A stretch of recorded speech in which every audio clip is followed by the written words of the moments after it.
नमस्कार, राधे राधे, हरिओम। कैसे हैं आप सभी? आशा करती हूँ आप सभी अच्छे होंगे और आपने इसके पहले के अध्यायों को सुना होगा। अब हम आज श्रीमद् भगवद गीता के अध्याय 14 गुणत्रय विभाग योग का अध्ययन करेंगे।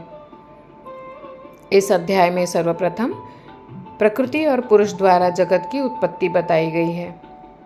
भगवान कहते हैं, हे अर्जुन, समस्त ज्ञानों में भी सर्वश्रेष्ठ इस परम ज्ञान को मैं तेरे लिए फिर से कहता हूँ, जिसे जानकर सभी संत मुनियों ने इस संसार से मुक्त होकर परम सिद्धि को प्राप्त किया है। इस ज्ञान में स्थिर होकर वह मनुष्य मेरे जैसे स्वभाव को ही प्राप्त होता है। वह जीव न तो सृष्टि के प्रारंभ में फिर से उत्पन्न होता है और न ही प्रलय के समय कभी व्याकुल होता है।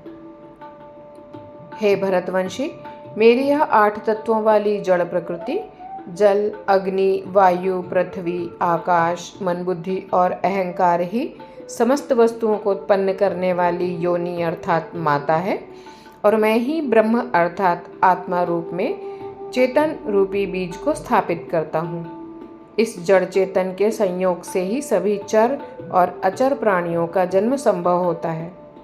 हे कुंती पुत्र, समस्त योनियों जो भी शरीर धारण करने वाले प्राणी उत्पन्न होते हैं, उन सभी को धारण करने वाली ही जड़ प्रकृति माता है और मैं ही ब्रह्म अर्थात आत्मा रूपी बीज को स्थापित करने वाला पिता हूँ। हे महाबाहु अर्जुन, सात्विक गुण, राजसिक गुण और तामसिक गुण, यह तीनों गुण भौतिक प्रकृति से ही उत्पन्न होते हैं। प्रकृति से उत्पन्न तीनों गुणों के कारण ही अविनाशी जीवात्मा शरीर में बंध जाती है। हे निष्पाप अर्जुन, सतोगुण अन्य गुणों की अपेक्षा अधिक शुद्ध होने के कारण पाप कर्मों से जीव को मुक्त करके आत्मा को प्रकाशित करने वाला होता है, जिससे जीव सुख और ज्ञान के अहंकार में बंध जाता है। हे कुंती पुत्र, रजोगुण को कामनाओं और लोभ के कारण उत्पन्न हुआ समझ, जिसके कारण शरीरधारी जीव सकाम कर्मों अर्थात फल की आसक्ति में बंध जाता है। हे भरतवंशी, तमोगुण को शरीर के प्रति मोह के कारण अज्ञान से उत्पन्न हुआ समझ, जिसके कारण जीव प्रमाद अर्थात पागलपन में व्यर्थ के कार्य करना, आलस्य आज के कार्य को कल पर टाल देना और निद्रा अचेत अवस्था में न करने योग्य कार्य करने की प्रवृत्ति द्वारा बंध जाता है। हे अर्जुन, सतोगुण मनुष्य को सुख में बांधता है, रजोगुण मनुष्य को सकाम कर्म में बांधता है और तमोगुण मनुष्य के ज्ञान को ढककर प्रमाद में बांधता है। हे भरतवंशी अर्जुन, रजोगुण और तमोगुण के घटने पर सतोगुण बढ़ता है, सतोगुण और रजोगुण के घटने पर तमोगुण बढ़ता है।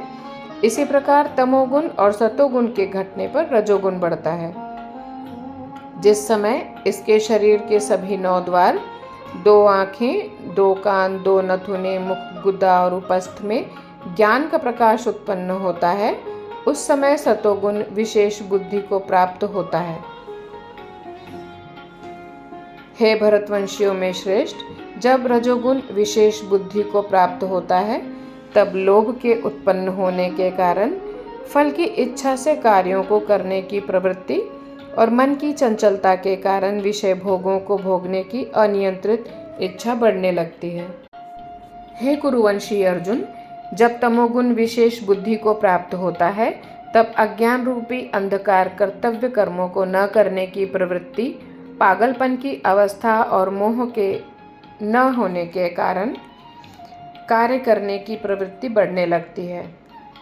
जब कोई मनुष्य सतोगुण की वृद्धि होने पर मृत्यु को प्राप्त होता है, तब वह उत्पन्न करने वालों के निर्मल स्वर्गलोकों को प्राप्त करता है।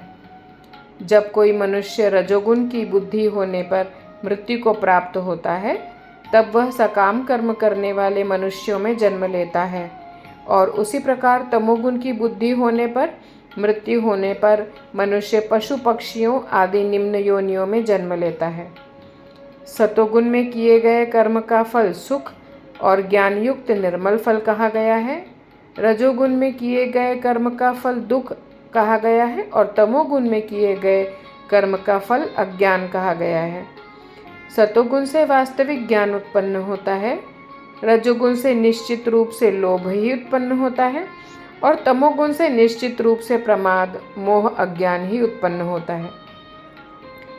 सतोगुण में स्थित जीव स्वर्ग के उच्च लोकों को जाता है, रजोगुण में स्थित जीव मध्य में पृथ्वी लोक में रह जाता है और तमोगुण में स्थित जीव पशु आदि नीच योनियों में नरक में जाते हैं। अब गुणातीत पुरुष के लक्षण बताए हैं। जब कोई मनुष्य प्रकृति के तीनों गुणों के अतिरिक्त अन्य किसी को करता नहीं देखता और स्वयं को दृष्टा रूप से देखता है, तब वह प्रकृति के तीनों गुणों से परे स्थित होकर मुझ परमात्मा को जानकर मेरे दिव्य स्वभाव को प्राप्त होता है। जब शरीरधारी जीव प्रकृति के इन तीनों गुणों को पार कर जाता है, तब वह जन्म, मृत्यु, बुढ़ापा तथा सभी प्रकार के कष्टों से मुक्त होकर इसी जीवन में परम आनंद स्वरूप अमृत का भोग करता है। अब अर्जुन कहते हैं, हे प्रभु, प्रकृति के तीनों गुणों को पार किया हुआ मनुष्य किन लक्षणों के द्वारा जाना जाता है और उसका आचरण कैसा होता है, तथा वह मनुष्य प्रकृति के तीनों गुणों को किस प्रकार से पार कर पाता है। भगवान कहते हैं, जो मनुष्य ईश्वरीय ज्ञान रूपी प्रकाश अर्थात सतोगुण तथा कर्म करने में आसक्ति अर्थात रजोगुण तथा मोह रूपी अज्ञान अर्थात तमोगुण के बढ़ने पर कभी भी उनसे घृणा नहीं करता तथा समान भाव में स्थित होकर न तो उसमें प्रवृत्त होता है और न ही उनसे निवृत्त होने की इच्छा ही करता है, जो उदासीन भाव में स्थित रहकर किसी भी गुण के आने जाने से विचलित नहीं होता है और गुणों को ही कार्य करते हुए जानकर एक ही भाव में स्थिर रहता है, जो सुख और दुख में समान भाव में रहता है, जो अपने आत्मभाव में स्थित रहता है, जो मिट्टी, पत्थर और स्वर्ण को एक समान समझता है, जिसके लिए न तो कोई प्रिय होता है और न ही कोई अप्रिय होता है, तथा जो निंदा और स्तुति में अपना धीरज नहीं खोता है, जो मान और अपमान को एक समान समझता है, जो मित्र और शत्रु के प्रति समान भाव रखता है तथा जिसमें सभी कर्मों के करते हुए भी कर्ता का भाव नहीं होता, ऐसे मनुष्य को प्रकृति के गुणों से अतीत कहा जाता है। जो मनुष्य हर परिस्थिति में बिना विचलित हुए अनन्य भाव से मेरी भक्ति में स्थिर रहता है, वह भक्त प्रकृति के तीनों गुणों को अतिशीघ्र पार करके ब्रह्म पद पर स्थिर हो जाता है। उस अविनाशी ब्रह्म पद का मैं ही अमृत स्वरूप, शाश्वत स्वरूप, धर्म स्वरूप और आनंद स्वरूप एकमात्र आश्रय हूँ। इस प्रकार उपनिषद, ब्रह्म विद्या तथा योग शास्त्र रूप श्रीमद् भगवद गीता के श्री कृष्ण अर्जुन संवाद में प्राकृतिक गुण विभाग योग नाम का 14वां अध्याय संपूर्ण होता है। हरिओम तत्सत।